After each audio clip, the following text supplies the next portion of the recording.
Hello student, this is Gita Prajapati. Welcome to SST classes. आज की video में हम आपको राजनीतिक विज्ञान के लेसन नंबर 9 जन सुविधाएं इस टॉपिक के जो क्वेश्चन आंसर हैं उनको डिस्कस करेंगे। So let's start. जैसा कि इसमें फर्स्ट क्वेश्चन दिया हुआ है, क्या आपको ऐसा लगता है कि दुनिया में निजी जल आपूर्ति के उदाहरण कम हैं? यानी कि आपको ऐसा क्यों लगता है कि दुनिया में जो निजी जल आपूर्ति के उदाहरण बहुत कम हैं? तो इसके कारण को हमें खोजना है कि हमें ऐसा क्यों लगता है। तो देखते हैं इसके कारणों को। तो सबसे फर्स्ट रीजन है इसमें, जला आपूर्ति एक आवश्यक जन सुविधा है जो सभी लोगों को उपलब्ध होनी चाहिए। यानी कि जो जल है, जल ही जीवन है। जल की आपूर्ति सभी के लिए आवश्यक होनी चाहिए और ऐसी होनी चाहिए कि जो कि सुगमता से लोगों को प्राप्त हो सके। सेकेंड रीजन, निजी कंपनियां सिर्फ लाभ के लिए काम करती हैं, इसलिए वे सभी लोगों के लिए जल आपूर्ति नहीं कर पाती हैं। थर्ड रीजन, यदि निजी कंपनियां सभी लोगों को जल आपूर्ति की सुविधाएं प्रदान करती हैं तो कीमत बहुत ऊंची हो जाती है। देन नेक्स्ट क्वेश्चन, क्या आपको लगता है कि चेन्नई में सबको पानी की सुविधा उपलब्ध है और वे पानी का खर्च उठा सकते हैं? इसमें चर्चा करें। तो हमको लगता है कि जो चेन्नई है वहाँ पर सभी को पानी की सुविधा उपलब्ध नहीं है। इसका कारण अन्ना नगर में बाकी इलाकों की अपेक्षा पानी की आपूर्ति ठीक है। और नंबर सेकंड रीजन, मैलापुर और मडीपाकम में पानी की आपूर्ति कम है, लेकिन यहाँ के निवासी बाजार से पानी खरीद सकते हैं। और थर्ड, सैदापेट में भी पानी की आपूर्ति कम है, यहाँ के लोग गरीब हैं और वे बाजार से पानी नहीं खरीद सकते हैं। नेक्स्ट क्वेश्चन को देखते हैं। किसानों द्वारा चेन्नई में जले व्यापारी को पानी बेचने से स्थानीय लोगों पर क्या असर पड़ रहा है? क्या आपको लगता है कि स्थानीय लोग भूमिगत पानी के इस दोहन का विरोध कर सकते हैं? क्या सरकार इस बारे में कुछ कर सकती है? तो इसके उत्तर को जानते हैं।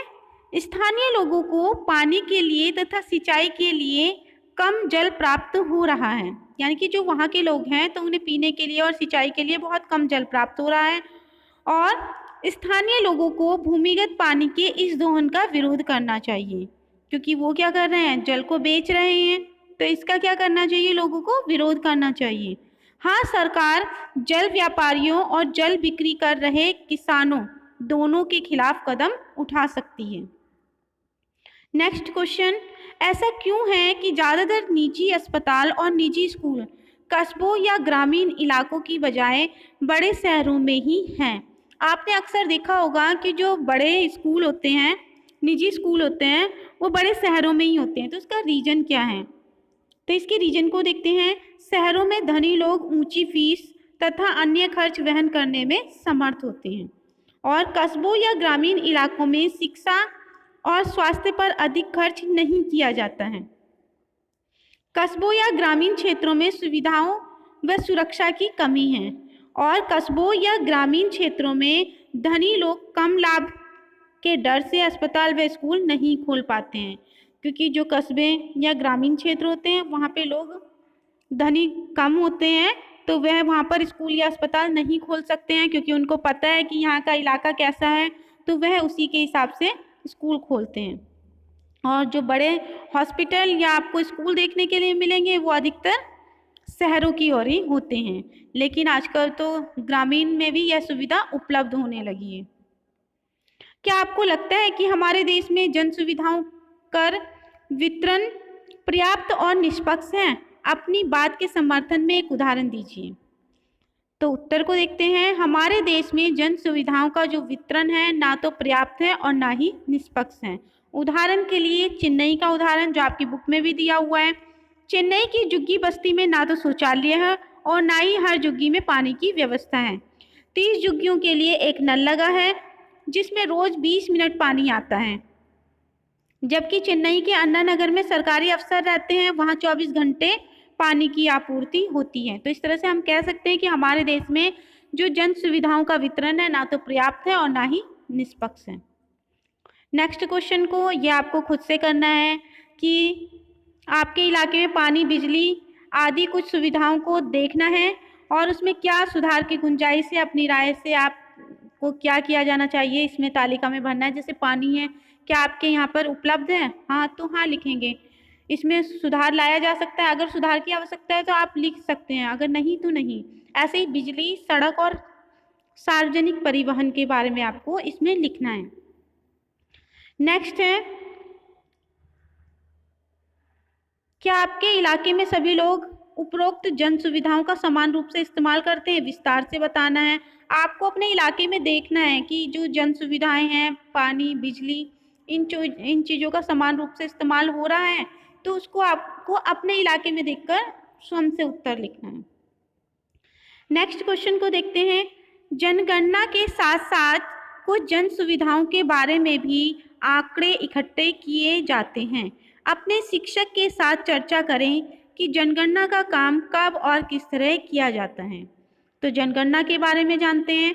जनगणना का काम प्रत्येक 10 वर्ष में किया जाता है, यानी कि 10 वर्ष के बाद जनगणना का कार्य होता है। वर्तमान में 2011 में जनगणना की गई थी। जनगणना हेतु सरकारी अधिकारियों, शिक्षकों को प्रत्येक घर के आंकड़े इकट्ठे करने हेतु नियुक्त किया जाता है। जनगणना करने के लिए एक प्रश्नावली तैयार की जाती है, जिसके आधार पर घर घर जाकर प्रश्न पूछे जाते हैं। जनगणना से देश की कुल जनसंख्या, स्त्री पुरुष की संख्या, लिंगानुपात, देश में जन सुविधाओं की स्थिति, व्यावसायिक स्थिति और सामाजिक आर्थिक स्थिति आदि की जानकारी मिल जाती है। नेक्स्ट क्वेश्चन है, हमारे देश में निजी शैक्षणिक संस्थान, कॉलेज, विश्वविद्यालय, तकनीकी और व्यावसायिक प्रशिक्षण संस्थान बड़े पैमाने पर खुलते जा रहे हैं। दूसरी तरफ सरकारी शिक्षा संस्थानों का महत्व कम होता जा रहा है। आपकी राय में इसका क्या असर हो सकता है, चर्चा कीजिए। तो इसके असर को देखते हैं। सरकारी संस्थानों को धीरे धीरे जो महत्व है कम हो रहा है और निजी संस्थानों की मनमानी बढ़ रही है। जैसा कि आप स्कूलों के बारे में ही देख सकते हैं कि जो सरकारी स्कूल में है वो कोई भी पेरेंट्स बहुत मुश्किल से इस सरकारी स्कूलों में पढ़ाते हैं, लेकिन निजी स्कूलों में एकदम से सभी जाते हैं। इसी तरह से हॉस्पिटल हैं, सरकारी में बहुत कम लोग जाते हैं, उनका धीरे धीरे महत्व खत्म होता जा रहा है। और इसी तरह से जो प्राइवेट हॉस्पिटल हैं उसमें ज़्यादा लोग जाते हैं, तो वहाँ पर जो निजी संस्थान है उनकी मनमानी बढ़ती जा रही है। गरीब लोग उच्च शिक्षा से वंचित रह जाएंगे। इस तरह से देखा जाए तो इससे शिक्षा व्यवस्था और अधिक महंगी हो जाएगी। तो स्टूडेंट, आज की वीडियो में बस इतना ही। अगर आपको वीडियो पसंद आई है तो please like, share and subscribe my YouTube channel and thanks for watching.